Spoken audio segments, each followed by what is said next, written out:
Imagine this. You're floating in the silence of space, millions of miles away from Earth, surrounded by nothing but darkness and distant stars. And then suddenly, something goes wrong. Your suit fails. No warning, no time to react. Just 1 second you're alive, and the next, you're completely exposed to the vacuum of space. Now here's the terrifying question. What actually happens to your body in that exact moment? Do you explode? Do you instantly freeze? Or is the truth far more disturbing than anything you've ever imagined? Because what really happens is not instant, it's not quick, and it's definitely not painless. In fact, for a few horrifying seconds, you're still alive and fully aware. The moment your body is exposed to space, the first thing you notice is not freezing. It's the pressure, or more accurately, the complete lack of it, because space has no air, no atmospheric pressure, nothing holding your body together the way Earth does. Within seconds, the air inside your lungs begins to expand violently, and if you don't exhale immediately, your lungs can rupture from the inside, tearing apart tissue in a way that feels like your chest is collapsing and exploding at the same time. But even if you manage to exhale, the nightmare has only just begun. Because without pressure, the liquids inside your body start to behave in ways they never do on Earth. Moisture on your tongue, your eyes, even inside your skin begins to boil. Not because it's hot, but because in a vacuum, liquids boil at much lower temperatures. Imagine the saliva in your mouth bubbling, your eyes starting to swell, your skin stretching outward as gases inside your body expand. And yet, despite all of this, you're still conscious. For about 10 to 15 seconds, fully aware of everything happening to you. Your vision starts to fade, not because of darkness, but because your brain is being starved of oxygen. Your bloodstream is no longer carrying oxygen the way it should, and your body is essentially suffocating in the most silent, isolated way possible. No sound, no screaming, no one to hear you. Just complete silence as your body begins to shut down. But here's where it gets even more disturbing. You don't freeze instantly. In fact, space doesn't kill you with cold right away. Instead, your body starts losing heat slowly through radiation, which means for those final seconds, you're not freezing. You're suffocating. Your blood begins to lose oxygen, your brain starts shutting down, and within about 15 seconds, you lose consciousness. But death itself doesn't happen immediately. Your heart may continue beating for a short time.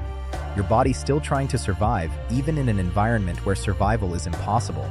And this is where most people get it completely wrong.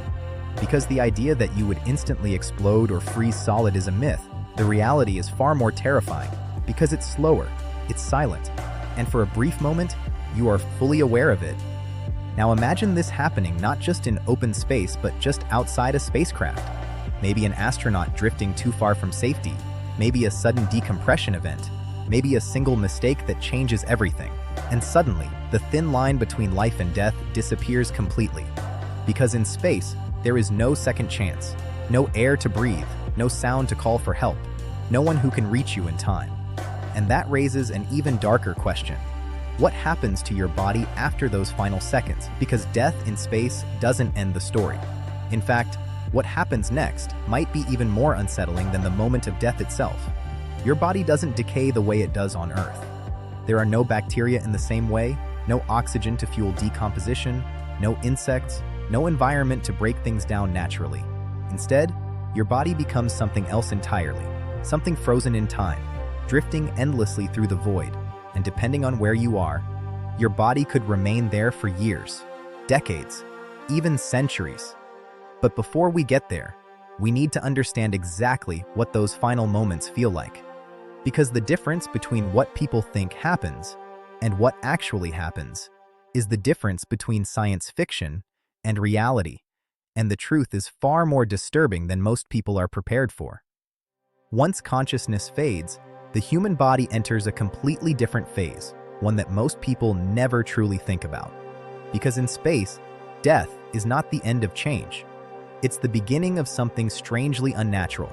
Without oxygen, without bacteria thriving the way they do on Earth, and without an environment to break the body down quickly, decomposition slows dramatically. But that doesn't mean nothing happens, because depending on where the body is floating, the process can take very different paths.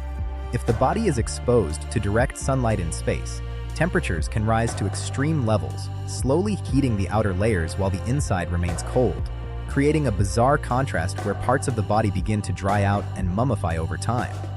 But if the body drifts into shadow, away from direct sunlight, the temperature drops rapidly, freezing tissues solid, preserving the body almost like a snapshot of its final moment. And this is where things take a darker turn, because unlike on Earth, where time slowly erases physical traces of death, in space, time can preserve them. Meaning a body could remain almost unchanged for years, silently drifting through orbit or deep space, becoming a ghost of a moment that never truly ends. Now imagine this: a body slowly rotating in the emptiness, orbiting the Earth, passing over continents, oceans, and cities where millions of people are living their lives completely unaware that above them, something lifeless is still moving through the sky. Or even worse, imagine drifting away from Earth entirely, pushed further and further into deep space, where gravity no longer pulls you back, and your body becomes a permanent traveler in the universe. No destination, no end, just endless motion through darkness. But here's something even more unsettling. In certain cases, depending on velocity and trajectory, a body in low Earth orbit might eventually re-enter the atmosphere.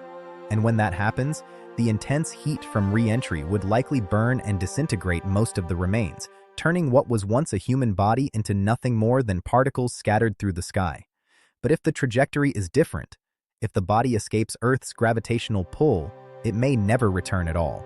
It could drift past satellites, past the moon, and eventually into the vast emptiness beyond. And that raises a question that feels almost surreal. How many objects, how many remnants of human activity are already out there, silently moving through space?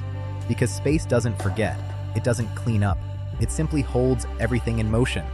And in that environment, a human body becomes just another object, another piece of matter following the laws of physics. Yet behind that object is a story, a moment, a life that ended in complete silence.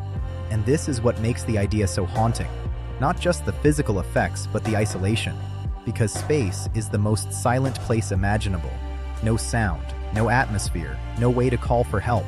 Even in those final seconds before losing consciousness, there is no dramatic noise, no echo of a scream.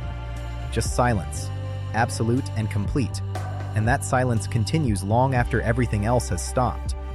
Which is why astronauts are trained so intensely, why every movement, every action, every system is designed to prevent even the smallest mistake. Because in space, there is no margin for error.